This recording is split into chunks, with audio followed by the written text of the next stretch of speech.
Good morning class 8 बेटा हमारा जो है आज हिंदी फर्स्ट है और हिंदी फर्स्ट में हमारा जो है सेकेंड चैप्टर कंप्लीट हो गया था कल की क्लास में। आज जो है हम लोग हिंदी फर्स्ट में थर्ड चैप्टर स्टार्ट करेंगे और इसका जो पार्ट है वो है बस की यात्रा।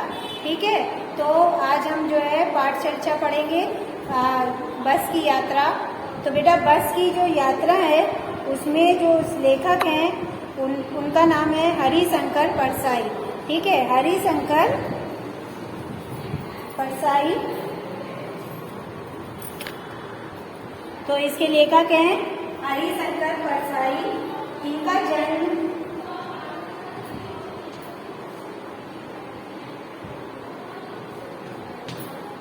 जन्म कब हुआ था बेटा? 22 अगस्त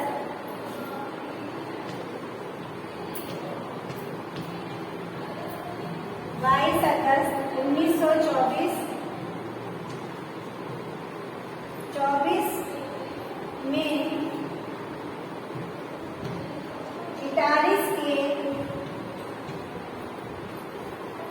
इटारसी के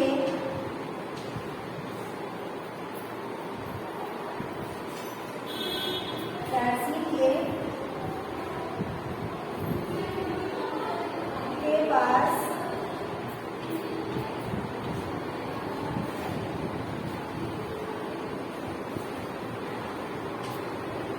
जमाली मध्य प्रदेश में हुआ था।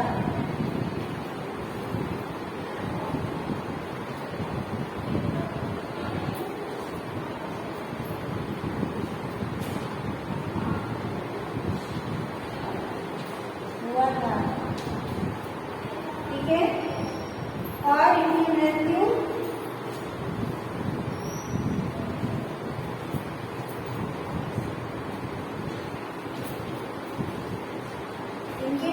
जो है 10 अगस्त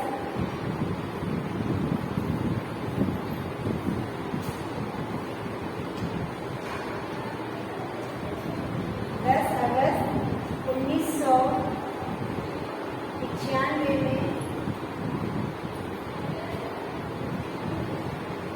जबलपुर में हुई थी।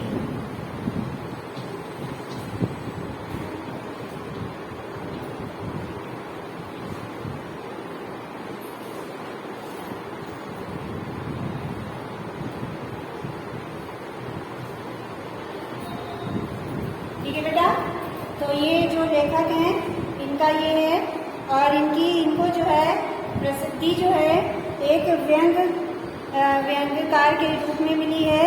इनकी जितनी भी रचनाएं थी वो समाज की सच्चाई पर भी व्यंग करती थी। जो भी ये रचना करते थे वो समाज की जो सच्चाई होती थी उस पर व्यंग करके ही करते थे। तो ये जो है व्यंग्यकार लेखक थे। तो बेटा हमारा जो चैप्टर है बस की यात्रा, तो अब हम लोग इस चैप्टर के बारे में जानेंगे। तो चलिए हम लोग चैप्टर को रीड करते हैं। हम 5 मित्रों ने तय किया कि शाम 4 बजे की बस से चलेंगे। पन्ना से इसी कंपनी की बस सतना के लिए घंटे भर बाद मिलती है, जो जबलपुर की ट्रेन मिला देती है। सुबह घर पहुंच जाएंगे। हमसे दोस्त को सुबह काम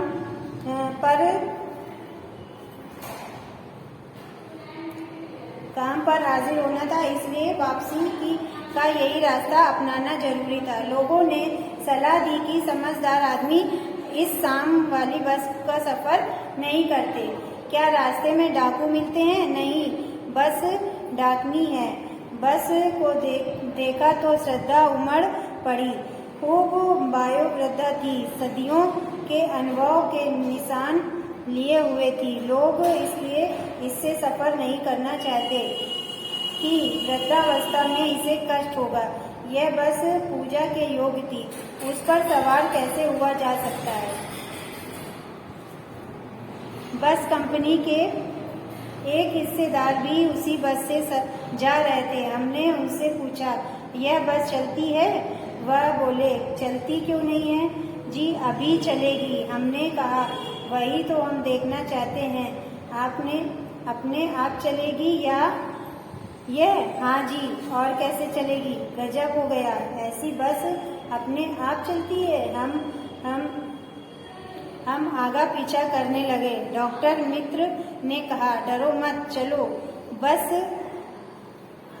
अनुभवी है, नई नवेली बसों से ज्यादा विश्वसनीय है, हमें बेटों की तरह प्यार से गोद में लेकर चलेगी। हम बैठ गए। जो छोड़ने आए थे वे इस तरह देख रहे थे जैसे अंतिम विदा दे रहे हों। उनकी आंखें कह रही थी, आना जाना तो लगा ही रहता है, आए हैं सो जाएंगे। राजा रंग फकीर आदमी को कूच करने के लिए एक निमित्त चाहिए।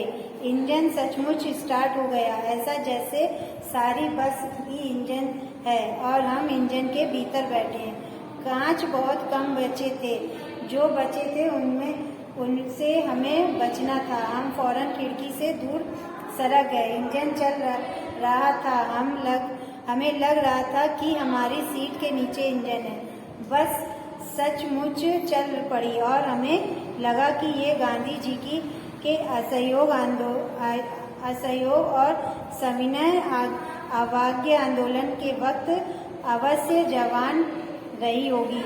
उसे ट्रेनिंग मिल चुकी थी। हम हर हिस्सा दूसरे से असहयोग कर रहा था। पूरी बस सविनय अभिनय आंदोलन के दौर से गुजर रही थी। सीट का बॉडी से असहयोग चल रहा था। कभी लगता सीट बॉडी को छोड़ कर आगे निकल गई है, कभी लगता था कि सीट छोड़कर बॉडी आगे भागी जा रही है।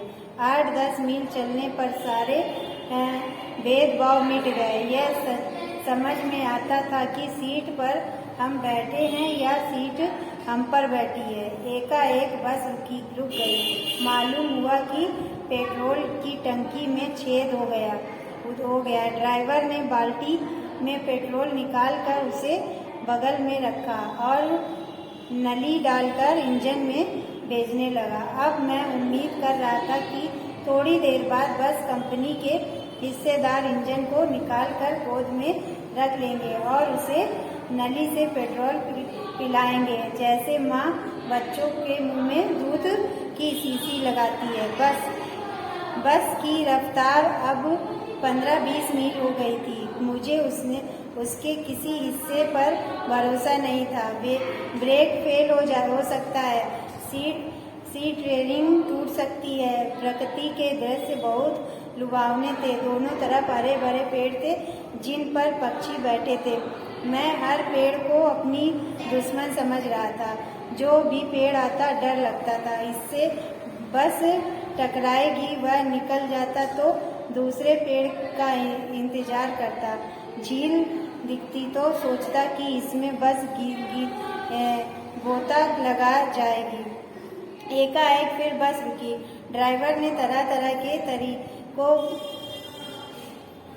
तरकीबों की परवाह चली नहीं। सविनय अवज्ञा आंदोलन शुरू हो गया था।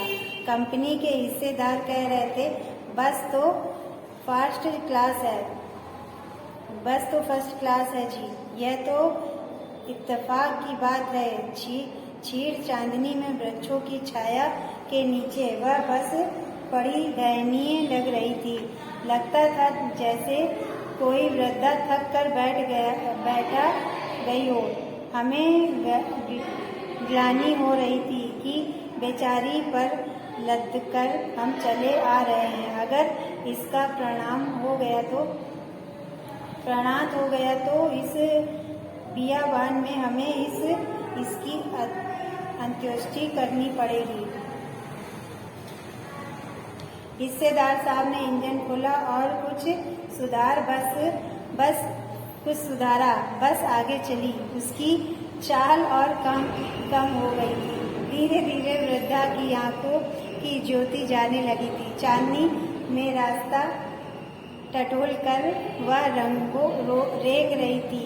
यानी कि बस इतनी पुरानी थी और वो जो लेखक था वो इस तरह से अपनी व्यंजना को प्रस्तुत कर रहा था, बस के बारे में बता रहा था कि मान लो मतलब सुनने वाला हंस रहा था, आगे या पीछे ये से कोई गाड़ी आती दिखती तो वह एकदम किनारे खड़ी हो जाती और कहती, निकल जाओ बेटी, अपनी तो वही उम्र ही नहीं रही।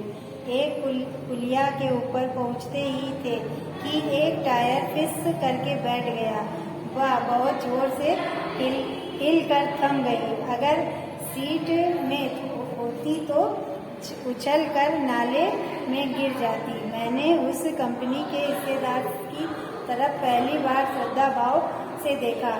वह टायर की हालत जानते हैं, फिर भी जान हथेली पर लेकर इसी बस से सफर कर रहे हैं। उपसर्ग की ऐसी भावना दुर्लभ है। सोचा इस आदमी के साहस और बलिदान भावना का सही उपयोग नहीं हो रहा है। इसे तो किसी क्रांतिकारी आंदोलन का नेता होना चाहिए।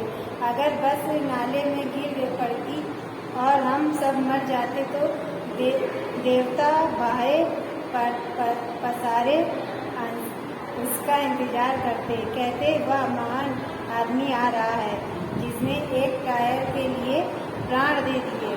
मर गया पर टायर नहीं बदला।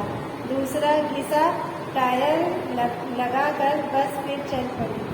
अब हमने वक्त पर पन्ना पहुंचने की उम्मीद छोड़ दी थी। पन्ना कभी भी पहुंचने की उम्मीद छोड़ दी थी। पन्ना क्या कहीं भी कभी भी पहुंचने की उम्मीद छोड़ दी थी। लगता था जिंदगी इसी बस में गुजारनी है और इससे सीधी उस लोक को प्रयाण कर जाना है। इस पृथ्वी पर उसकी कोई मंजिल नहीं है। हमारी बेताबी तनाव खत्म हो गए। हम बड़े इत्मीनान से घर की तरफ बैठ गए। चिंता जाती रही, हंसी मजाक चालू हो गया। तो बेटा इसमें जो है लेखक ने जो बस की यात्रा है वो जो इतनी पुरानी बस थी कि बिल्कुल वो जो है खड़ी करने लायक थी, फिर भी वहाँ के जो लोग थे वो उस बस पे सफ़र कर रहे थे और उस बस पे चल रहे थे। तो जब ये लोग बैठे तो इन लोगों को हंसी आ रही थी और बस की हालत देखकर इनको लग रहा था कि अब हम लोग हमारी जो मंजिल है वहाँ पर हम लोग नहीं पहुँच पाएंगे, बल्कि हम लोग ईश्वर के पास पहुँच जाएंगे। और जो है जो हम लोग सोच रहे थे कि हम लोग आसानी से जल्दी समय से पहुँच जाएंगे, तो वो इस बस की हालत को देखकर उनको समझ में आ गया था कि अब हम जिंदा नहीं बचेंगे। तो लेखक ने जो आज का जो समाज में जो है कि लोग अपना काम बनाने के लिए कुछ भी कर सकते हैं, तो लेखक ने अपने व्यंग्य भाव से इस पाठ के बारे में कि बस जो पुरानी थी उसकी यात्रा लोग कैसे कर रहे हैं इसके बारे में बताया है। तो बेटा आज जो है हमने पाठ्य चर्चा समाप्त कर दी है। कल हमारा इसका अभ्यास कार्य स्टार्ट होगा। तो आज की क्लास हमारी यही ओवर होती है। Thank you class.